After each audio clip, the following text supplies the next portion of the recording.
In the entire history of the Christian Church, only a handful of men have dared to do the unthinkable. Not abandon the faith. Not fall from grace. But walk away from the throne of God's representative on earth. The papacy. And they didn't do it because they had to. They chose to. Stop for a moment and imagine this. You're handed the keys to the most sacred office in Christendom. Billions look to you for truth. Your voice moves empires. Your signature rewrites doctrine. You are the Pope.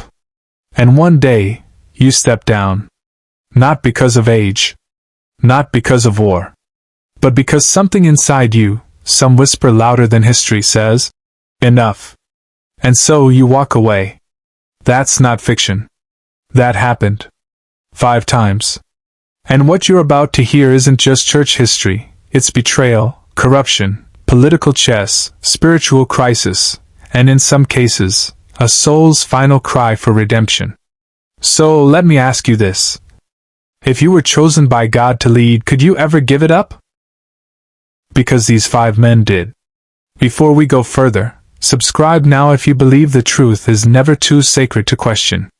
Tap the bell icon, because in this series, we uncover what others won't say out loud. Now let's begin where all legends do, with the first who dared to walk away. Pope Clement I, the first who let go. Pope Clement I wasn't just another early church leader, he was a giant. Writing to the Corinthians, settling disputes, and fighting to unify a young church on the edge of collapse, Clement helped shape what would become the modern Catholic hierarchy. But amidst the persecution under Emperor Domitian, and growing divisions inside the church itself, Clement did something that stunned those around him. He stepped down. The details remain murky. Ancient records are incomplete. No official declaration survived. But what scholars do agree on is this: his resignation was voluntary. In an era when martyrdom was expected, Clement chose to relinquish the role before it consumed him. Why? Was it fear? Was it exhaustion? Or was it a quiet act of protest against the corruption already creeping in? Clement's decision wasn't dramatic. There was no speech, no scandal. Just silence. And yet that silence echoed through centuries. He set the first precedent, that even God's chosen can say, "I cannot go on." Pope Benedict IX, the Pope who sold the throne. Now we go from humility to pure chaos. Pope Benedict IX, elected at age 11, yes, 11, wasn't chosen for his virtue, his vision, or his wisdom. He was chosen because his family had money and power. His reign from 1032 to 1044 was plagued by corruption, violence, and moral disgrace. He treated the papacy like a birthright, not a divine calling. The people revolted. The clergy despised him. He was driven out. But he came back. And then, in 1045, he sold the papacy. He literally sold the throne of St. Peter. He made a deal with a man named Gregory VI, offering the papacy for money. It wasn't just unprecedented. It was heretical. It turned the church into a marketplace. This wasn't resignation, it was betrayal on a holy level. And yet, what Benedict IX revealed was this: even the highest office in Christianity can fall prey to human greed.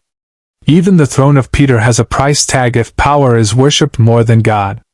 Pope Gregory VI, resignation of the righteous.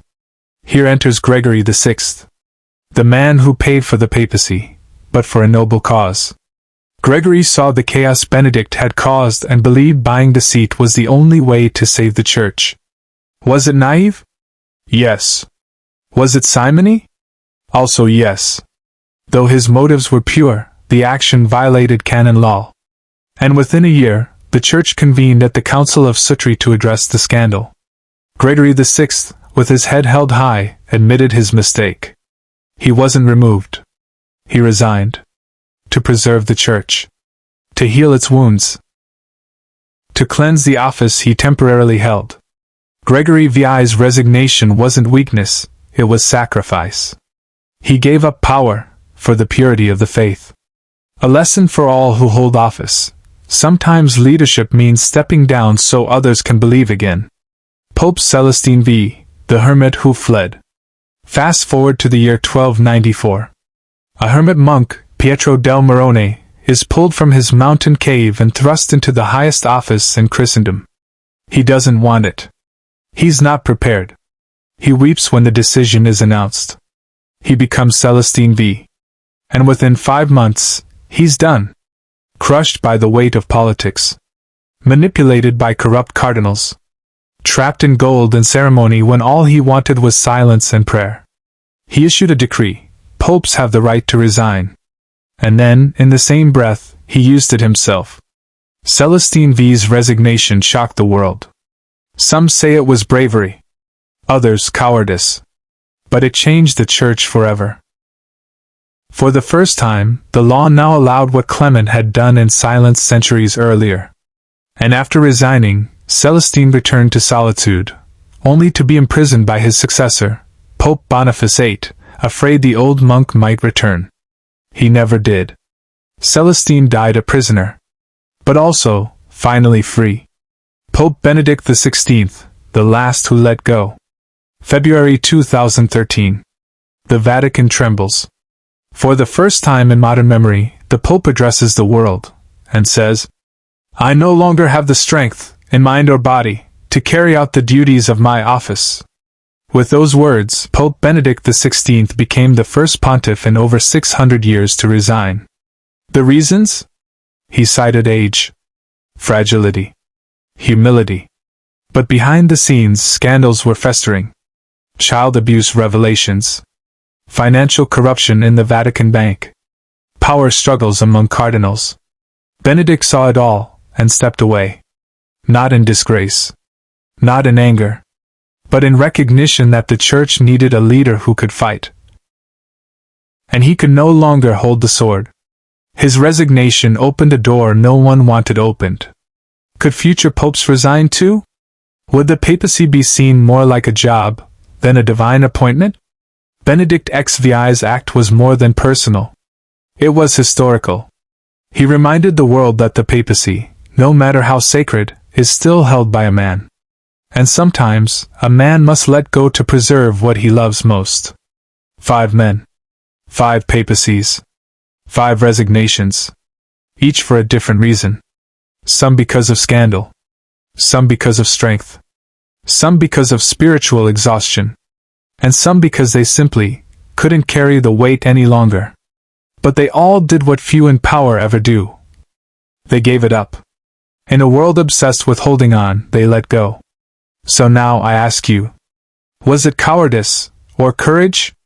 Was it surrender or sacrifice? And what would you do if you were handed the keys to heaven, but your soul whispered, "Step away"? Leave your answer in the comments. I want to hear what you think. Like this video if you believe the truth, even the uncomfortable kind, should always be told.